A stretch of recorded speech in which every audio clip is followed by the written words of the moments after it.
மதுரை முழுவதும் நேற்று மாலை முதல் கனமழை பெய்து வரும் நிலையில் ஆரப்பாளையம் அருகே வைகை ஆற்றங்கரையோரம் உள்ள சாலையில் மழைநீர் தேங்கி நிற்பதால் வாகன ஓட்டிகள் சிரமத்திற்கு உள்ளாகியுள்ளனர். இதுகுறித்த கூடுதல் விவரங்களை செய்தியாளர் நவநீத கிருஷ்ணன் வழங்க கேட்கலாம். வணக்கம் நவநீத கிருஷ்ணன், கள நிலவரம் என்ன?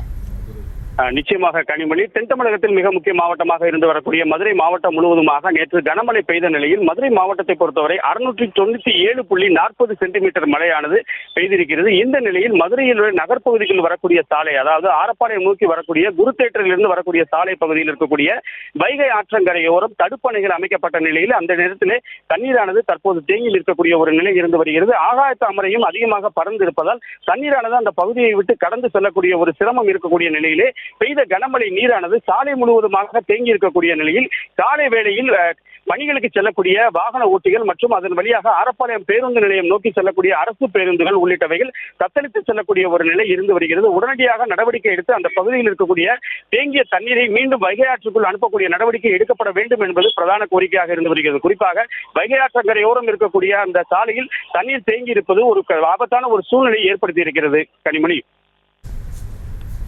விவரங்களுக்கு நன்றி நவநீத கிருஷ்ணன். செய்திகளை உடனுக்குடனும் துல்லியமாகவும் தெரிந்து கொள்ள சப்ஸ்கிரைப் பண்ணுங்க.